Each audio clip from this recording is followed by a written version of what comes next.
2018-19-20 के अंदर सिर्फ रावलपिंडी इस्लामाबाद के अंदर तकरीबन 20 लाख लोगों ने इन्वेस्टमेंट की रियल एस्टेट सेक्टर के अंदर, मुख्तलिफ हाउसिंग सोसाइटीज के अंदर। इनमें से आप ये समझे कि तकरीबन 80% नए लोग थे जिन्होंने जिंदगी के अंदर पहले कभी भी इन्वेस्टमेंट नहीं की थी। और स्पेशली हमारे ओवरसीज पाकिस्तानी, उन लोगों ने पहले, अगर किसी के पास ओवरसीज जो जितने भी हमारे भाई हैं स्पेशली ये बिलोंग करते हैं गाँव से, और इनके पास पहले जब पैसे आते थे तो ये गाँव के अंदर ही कोई 1 एकड़ 2 एकड़ या 5 एकड़ जमीन बनाते थे या अपना अच्छा मकान बनाते थे। सोशल मीडिया आने के बाद रियल एस्टेट सेक्टर के अंदर बूम आया 2018, 19, 20, 21 के अंदर। इन लोगों को पता चला, इन्होंने इन्वेस्टमेंट की। अब वो एडवर्टीजमेंट जो है वो इतनी शानदार मुख्तलिफ हाउसिंग सोसाइटीज की थी कि आप ये समझे कि 20 लाख लोगों में से 15 लाख लोगों को नुकसान हुआ है। ये मैं रावलपिंडी इस्लामाबाद की बात कर रहा हूँ, मैं बाकी शहरों की बात नहीं कर रहा। बाकी शहरों के अंदर इससे कम इन्वेस्टमेंट हुई है। बड़े शहर जो है वो उसमें कराची है, लाहौर है, पेशावर है, मुल्तान है, उसके अंदर भी लोगों ने इन्वेस्टमेंट की है। मुख्तलिफ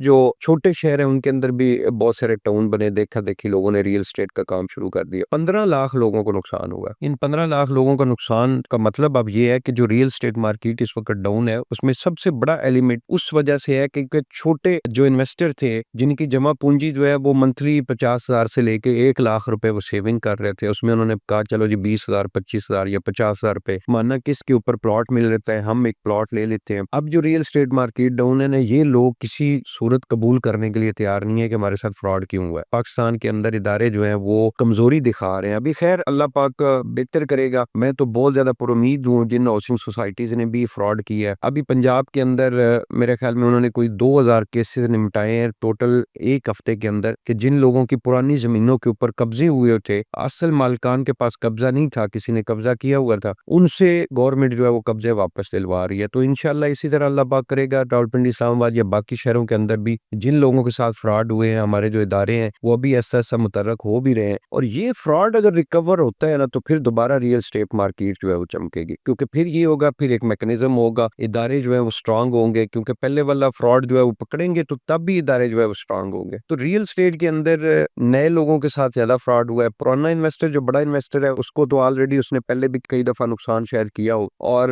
अगर उसका इस बूम के अंदर भी थोड़ा बहुत नुकसान हो गया तो वो बर्दाश्त कर लेता है। इस वक्त रियल एस्टेट मार्केट के अंदर दोबारा से जान पड़ रही है और लोग इन्वेस्टमेंट कर रहे हैं। और इन्वेस्टमेंट अब कौन सी कर रहे हैं? अब नई हाउसिंग सोसाइटी का चैप्टर जो है ना कंप्लीटली क्लोज हो गया। अगले 10 से 15 साल भी रियल एस्टेट मार्केट में कोई नई हाउसिंग सोसाइटी कामयाब होती मुझे नजर नहीं आ रही। अब कौन सी हाउसिंग सोसाइटीज कामयाब होंगी? जो ऑन ग्राउंड मौके के ऊपर प्लॉट देंगी। अभी मिसाल के तौर पे चौधरी अब्दुल मजीद साहब हैं, चौधरी अब्दुल मजीद साहब ने फैसल टाउन फेज 2 के अंदर वो तैयार प्लॉट दे रहे हैं, कच्ची गलियां वहां पे निकलती जा रही हैं, लोग मौके के ऊपर जाकर देखते हैं कि हाँ जी ये प्लॉट है मेरा, इसके सामने कच्ची गली लग गई है, कटिंग हो गई है, और वो प्लॉट किस्तों के ऊपर चौधरी अब्दुल मजीद साहब दे रहे हैं। तो इस तरह का अगर बड़ा डेवलपर जो है वो कोई चीज देगा तो लेंगे, छोटे डेवलपर की फिर भी चीज नहीं बिकेगी। तो इस वक्त आपके पास ऑप्शन है। मैं तो फिर यही कहूंगा, एक बहुत बड़ा जुल्म हुआ था लोगों के साथ। आप ये समझे ना, 15 लाख लोग थोड़े नहीं है, 15 लाख लोगों की बहुत बड़ी आवाज है। आज सोशल मीडिया के ऊपर क्या होता है, हम लोग वीडियोस वगैरह बनाते हैं तो कोई ना कोई बेचारा जो मजलूम है जिसके साथ फ्रॉड हुआ है वो अपनी भड़ास निकालता है, वो कमेंट करता है कि भाई रियल एस्टेट फ्रॉड है, क्योंकि उस बेचारे ने जिंदगी के अंदर पहली बार इन्वेस्टमेंट की है, पहली बार ही उसके साथ फ्रॉड हो गया, उसको प्लॉट नहीं मिला। तो बहरहाल